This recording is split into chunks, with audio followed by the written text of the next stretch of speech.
In today's lesson, we are going to talk about rational functions, how to find the domain, and any vertical asymptotes of a rational function. On this slide, you can see a rational function is a function formed by the quotient of two polynomials. So it looks like a fraction. You'll see a polynomial on top in the numerator and a polynomial on the bottom in the denominator in all three examples. If you were to graph these rational functions, what you'll find is that you will see what are called two or more pieces or boundary lines that separate the parts of this function. Okay, one of the graphs that will look like is the function f of x equals 1 over x minus 3. If you look at the graph in the middle of the slide, you can see two pieces. It looks like there's a piece here, and then there's another piece here. So this graph is broken up. And what separates these two pieces are things that I like to call boundary lines or asymptotes. So where you maybe see a gap, it looks like maybe there's a gap right here, you could draw an imaginary line vertically through that gap, like here, for example, where the function would not touch. And this particular line, it looks like, is over 1 to 3 units, so its equation would be x equals 3. So what we have drawn here is a vertical asymptote. To describe what that is, it's thinking about what the domain, or x, what x would jump over. Since we have the two pieces, there's clearly something that it has skipped or jumped over. In this case, it has skipped the number x equals 3. This graph also has a horizontal asymptote. We won't spend as much time talking about those today, but let me just mention it here. In this graph, it looks like it's broken up by the line right here on top of the x-axis. So this also is considered an asymptote. This is a horizontal asymptote. And this would have the equation y equals 0. But today we're going to focus mainly on vertical asymptotes and domains. Okay, back to this function. Now notice the graph is no longer there. We have just the equation itself, f of x equals 1 over x minus 3. If you remember from the last slide, when we saw the graph, we noticed that there seemed to be a gap in the graph around this line, x equals 3.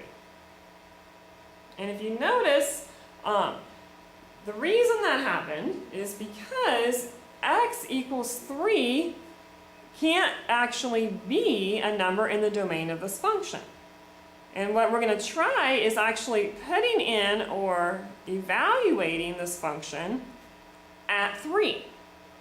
So if x equals 3, let's go ahead and substitute 3 for this x right here in this function and see what happens. And what you're going to notice is you get 1 divided by 0. That is an expression that is undefined. Remember, 0 under the line is undefined. We cannot divide by 0.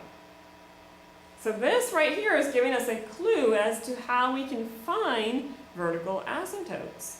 They are the number or numbers in the domain that's where the function is undefined. And that is going to happen when our denominator is 0. So we're going to have some steps here to finding a vertical asymptote. First, we're going to set our denominator equal to 0.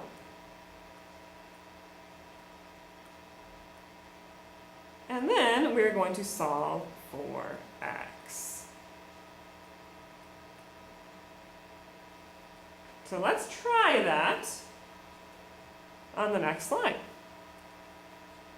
We have two examples on this slide. We're going to find both the domain and any vertical asymptotes for these functions.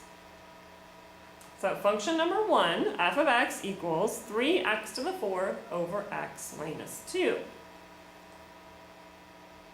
Okay, if I'm looking for a vertical asymptote, remember my steps from the last slide, I will set the denominator equal to 0 and solve for x. So this denominator is x minus 2. So I want to set x minus 2 equals 0 and solve this equation for x. To do that, I would add 2 to both sides and get x equals positive 2. Okay, right there I have found a vertical asymptote. It is the line x equals 2. Okay, at the same time, I have actually found my domain. By finding what cannot be in the domain, every other number could be in the domain. So what I like to visualize is this vertical asymptote being like a fence. So as I'm traveling along my function from the left to the right, I can use any number I want until I hit the fence. There's a gap there. So what I'm going to do is start at negative infinity, and I'm going to go all the way up until the fence. I don't want to touch it. Maybe it's an electric fence. So I'm going to stop just before I get to the fence. So I'll use a parentheses. And then I put a U for union of these two sets. I also like to think of myself maybe as crawling under the fence at this point.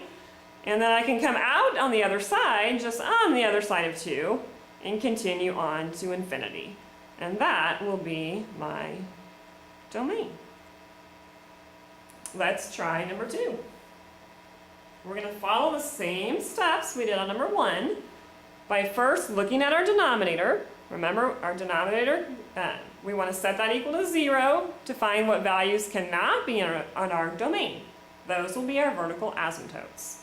So let me circle my domain. I'm going to set the domain equal to 0. And already I noticed this problem is a little bit different than this one over here. This was just a linear equation. This equation, because of the x squared, this is quadratic. So already that tells me I'm probably going to get 2 values for x when I solve.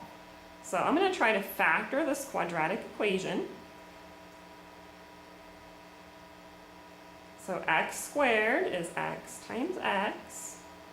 I need 2 numbers that multiply to negative 8. Let me try positive 4 and negative 2. And if I check my work, x squared minus 2x plus 4x minus 8 should give me x squared plus 2x minus 8. So these are the correct 2 factors. Now let me use the 0 product property. Set each factor equal to 0, and I'll be able to get 2 different answers for x.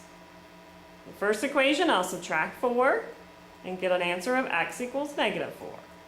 On the second equation, I'll add 2 and get an answer of x equals positive 2. So now I have 2 vertical asymptotes, or 2 fences, or 2 boundary lines. Okay, and what this means is when I list my domain, I'm going to have to skip over 2 different numbers. So in this example, remember, just like the last one, we're going to start at negative infinity, but we're going to go right up until the first fence or boundary line, and that's going to happen at negative 4. Okay, go underneath the fence, come up on the other side, so negative 4, and go until you hit the next fence, which would be at 2.